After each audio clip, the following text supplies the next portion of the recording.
Hi, it's nice to meet you. Please tell me about yourself. Apakah teman-teman tahu cara memperkenalkan diri dengan benar? Kalau teman-teman belum tahu, yuk tonton video ini sampai selesai ya.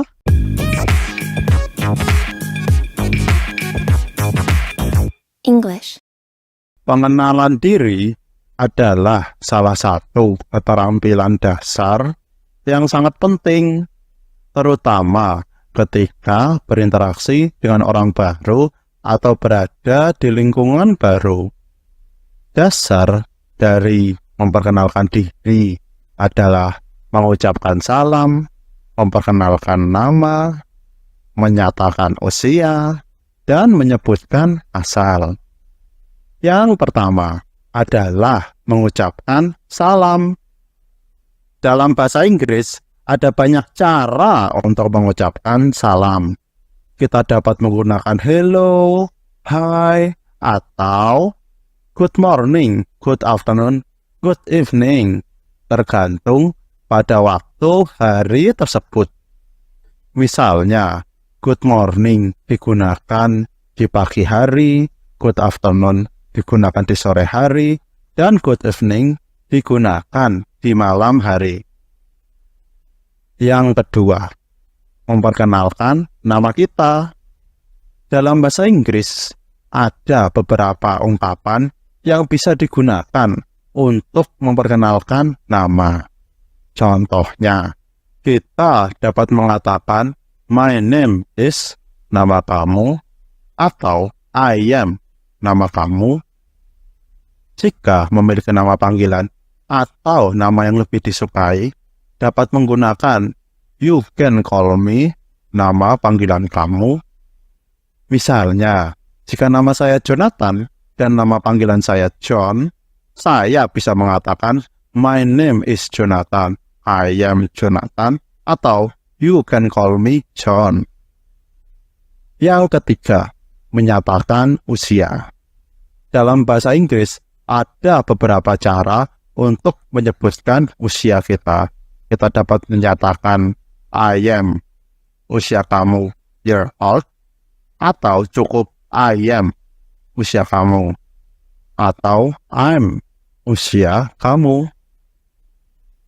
Misalnya, jika saya berusia 25 tahun, saya bisa mengatakan I am 25 year old, I am 25, atau I'm 25. Yang keempat, bicara tentang dari mana kita berasal. Dalam bahasa Inggris, ada berbagai cara untuk mengungkapkan asal kita. Kita dapat menyatakan I am from kota atau negara asal, atau I come from kota atau negara asal, atau I'm originally from kota atau negara asal. Misalnya, jika saya berasal dari Jakarta, bisa mengatakan I am from Jakarta, I come from Jakarta, atau I'm originally from Jakarta. Sampai sini sudah jelas ya? Setelah melakukan dasar perkenalan, biasanya kita melanjutkan dengan menunjukkan latar belakang pendidikan. Yang pertama, dimulai dengan menyebutkan tingkat pendidikan terakhir yang telah diselesaikan. Dalam bahasa Inggris, kita dapat menggunakan beberapa ungkapan. Misalnya, I graduated from nama sekolah atau universitas, atau I have a degree in bidang studi from nama universitas.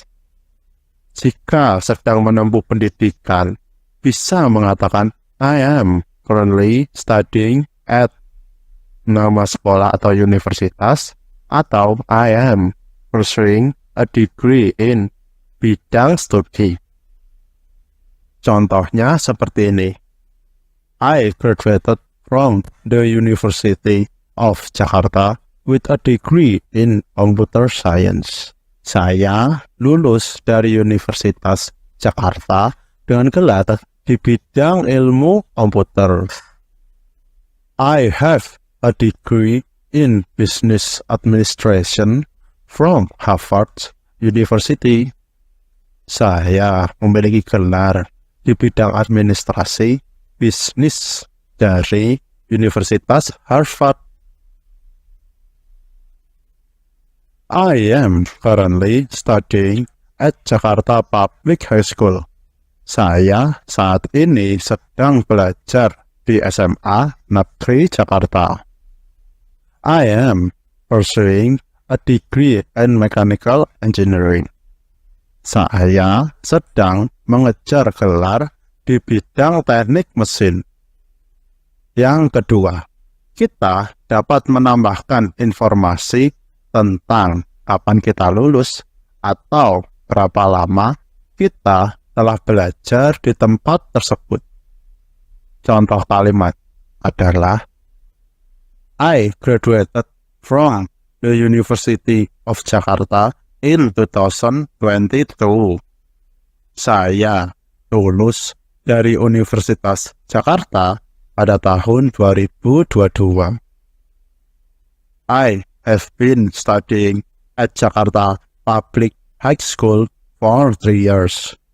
Saya telah belajar di SMA Negeri Jakarta selama 3 tahun. I started my studies at Harvard University in 2018 and graduated in 2022. Saya mulai studi saya di Universitas Harvard pada tahun 2018 dan lulus pada tahun 2022. Yang ketiga, kita dapat membicarakan tentang mata pelajaran atau bidang studi yang kita minati atau kuasai. Ini bisa mencakup proyek-proyek atau penelitian yang telah kita lakukan selama studi kita. Contoh kalimatnya adalah, during my studies, I focused on software development and completed several projects on mobile app development. Selama studi saya fokus pada pengembangan perangkat lunak dan menyelesaikan beberapa proyek tentang pengembangan aplikasi mobile.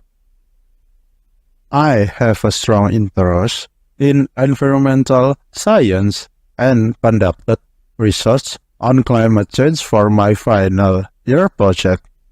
Saya memiliki minat yang kuat dalam ilmu lingkungan dan melakukan penelitian tentang perubahan iklim untuk proyek akhir tahun saya. Yang keempat, kita bisa membicarakan tentang prestasi akademik atau penghargaan yang pernah kita terima. Hal ini menunjukkan dedikasi dan kemampuan kita dalam bidang studi tertentu. Contoh kalimatnya adalah, I graduated with honors and received the best student awards in my department.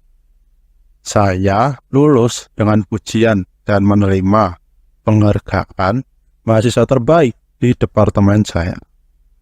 I was a recipient of the Dean List for 3 consecutive years. Saya adalah penerima daftar dekan selama 3 tahun berturut-turut. Yang kelima, kita bisa menyebutkan kegiatan ekstrakurikuler atau organisasi yang pernah kita ikuti selama masa studi. Ini memberikan gambaran tentang pengalaman tambahan yang kita miliki di luar akademik yang termasuk latar belakang pendidikan. Contoh kalimatnya adalah, I was an active member of student council and served as the president in my final year. Saya adalah anggota aktif dari Dewan Mahasiswa dan menjabat sebagai ketua di tahun terakhir saya. I participated in the debate club and represent my university in several national debate competition. Saya berpartisipasi dalam klub debat dan mewakili universitas saya dalam beberapa kompetisi debat nasional. Sampai sini sudah jelas ya? Setelah membahas tentang pendidikan terakhir, kita dapat melanjutkan dengan menunjukkan tentang hobi kita. Yang pertama, mari kita mulai dengan menjelaskan hobi utama atau kegiatan yang sering kita lakukan di waktu luang. Dalam bahasa Inggris, kita dapat menggunakan beberapa ungkapan. Misalnya, I enjoy hobi, atau I love hobi, atau my favorite hobby is hobi. Mari kita coba beberapa contoh.